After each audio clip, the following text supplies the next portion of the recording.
Film started over a year ago, and was really inspired by the work that NCLR has been doing around economic justice work and trying to really express like how NCLR's economic justice work is not only connected to the work that we're doing, but really the queer and trans movement throughout the decades, and really wanted to show how economic justice is very much a part of our movement, but also to be a message of hope in a time when there are a lot of really harmful things happening in the world, but also wanted us to show that there really are beautiful things happening everywhere that are being led by queer and trans people to build a different world, to cultivate a different world. And so um, the film came out in May of this year, and so it's still relatively new. And so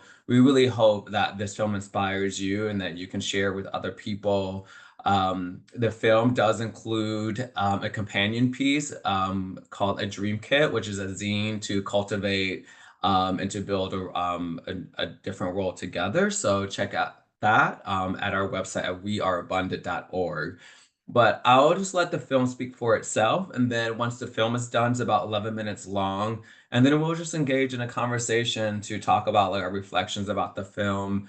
And yeah, we'll take it from there. So that's that from now. And then I'll turn over to Bailey to start the film. And then I'll see you when the film is done. Okay.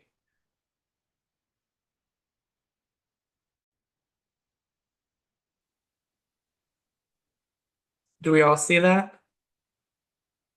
I see it. Okay, let me make sure I start from the beginning. Thank you. All right, let it begin.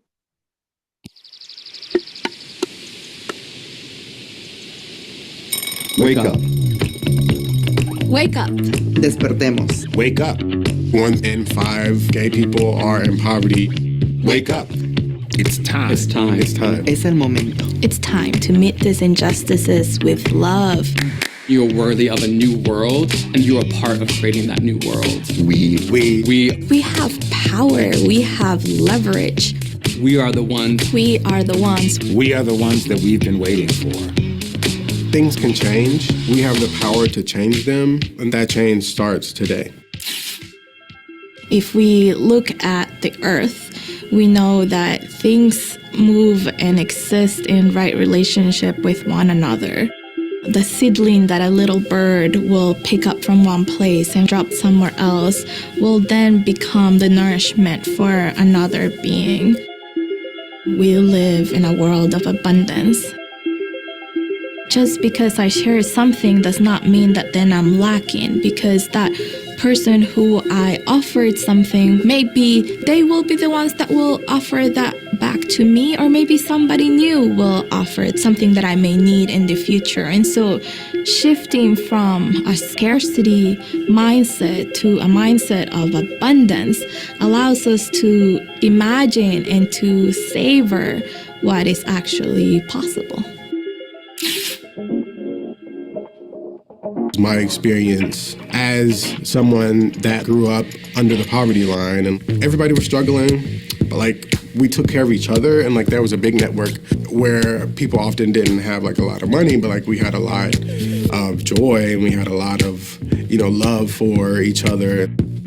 I can't tell you how many times, kids just came to my house and asked us for food, right? And my mother was like, go in the cabinet and like, or if she had cooked, like, stay and eat, right? Or take out those steaks in the freezer or that chicken or whatever, send it with this kid down to, the house or whatever. That was just like what happened, right? Even though there were a lot of hardships I experienced in that world, people are so much more generous, I think, when they're, living in poverty. It's like, we're all in this together. The struggle is real. Like, no one's trying to judge one another, and I think that is very much was embodied in my experience. And I think that's a big reason why I think I have such a huge heart for poor communities, because I was raised by poor people. Like, they're the ones who got me to where I am today. I can hold both, the pain and the trauma growing up poor, but also understand what it meant to come together and not to give in to this notion that, there was nothing for us to give to one another and that we all had a role to play. And so I hope that by sharing my story, that people can begin to see the humanity of poor people and also want to figure out what is their role in ending poverty from our society. Wake up. There's actually 140 million people that are poor and low income in this country. 140 million poor or low-income people who are just one emergency away from economic crisis. Poverty is absolutely an LGBTQ issue. There's 22% of LGBTQ community members living in poverty. LGBTQ people are like 40% more likely to be in poverty than a cis person. Like trans people are like 2 times more.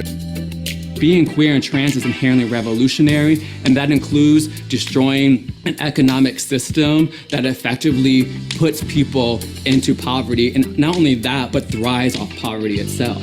Yeah, our financial services system really punishes people for being poor. If you are poor, then that can really put you in a place where you're only being offered high interest credit, which particularly penalizes the poor. And we certainly know that, no person who becomes a, billionaire or multimillionaire, whatever, did it without, particularly if they were educated, how they got educated, where they went to school, were they a legacy, right? Or did they inherit, right, a bunch of wealth and were able to then take that wealth and turn it into something else, right? One thing that needs to be rethought about property is that it should not be considered an appreciating asset. That's because that results in land speculation as well as rent seeking from landlords, from frequently poor people, in order to then pay for their asset, which is then growing in wealth for them.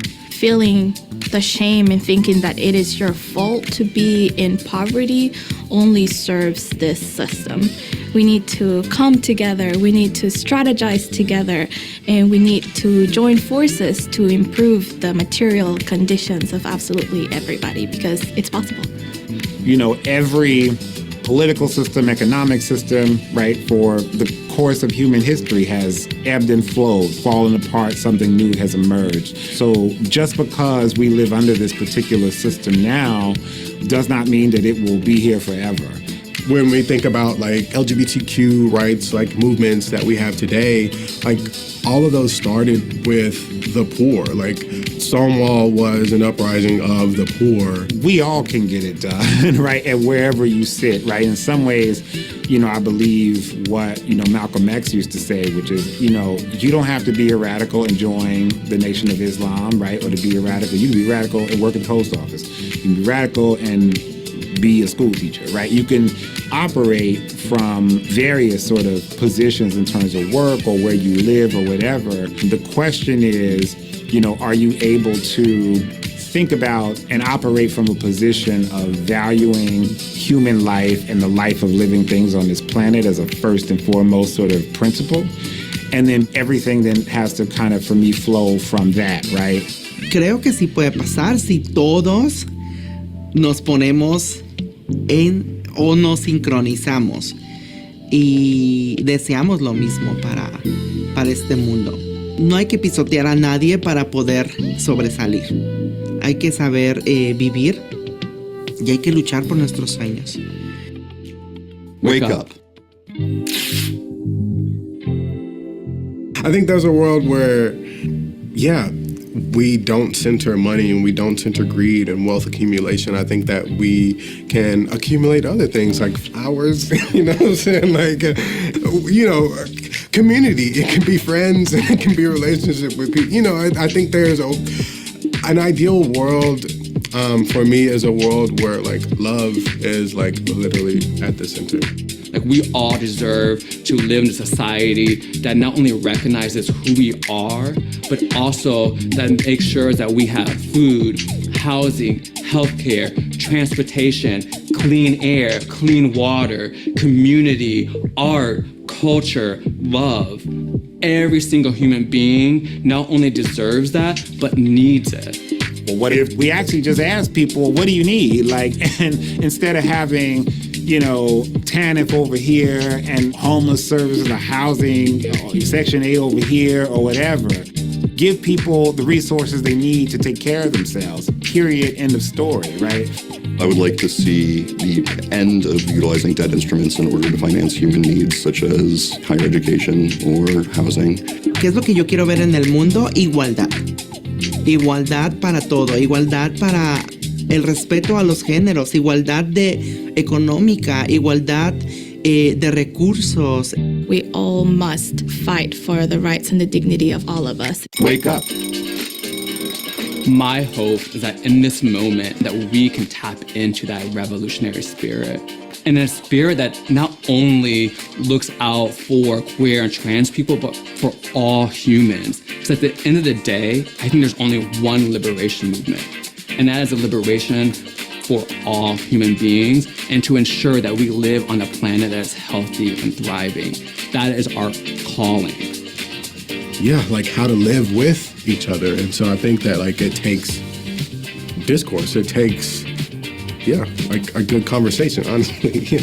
But it essentially is that energy of, we are the ones that are starting this movement. And we are the catalysts of our own social change. Do what you can in your power to elect people and to push for the kinds of social policy that other people can live and be taken care of, and have meaningful work and have housing and have healthcare and have access to education and all of those things. Every moment is important. Every decision is important. It is always the right time to do the right thing. It starts today. It starts with walking down the street and actually looking at people in the eyes and saying good morning. We need to be reminded every day that we're human beings, that we have needs and that we need to care for one another. In Spanish, we say en lo cotidiano, in the everydayness is where the possibility of this world is born.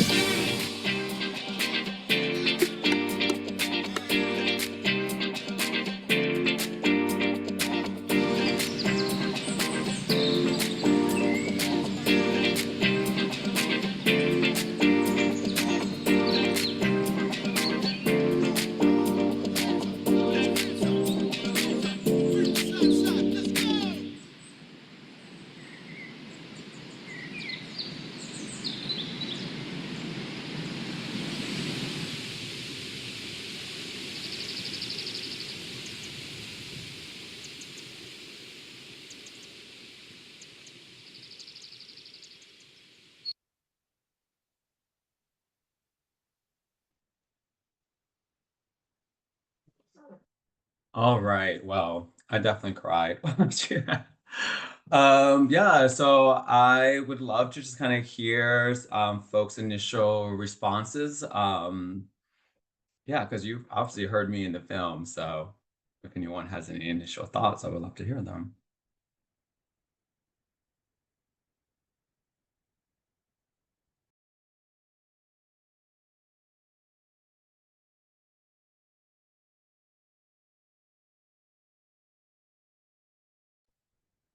This is Cynthia. Can you guys hear me? Yep. I just wanted to say that it's almost like um, we were invited to hear the voices and the discussions that are happening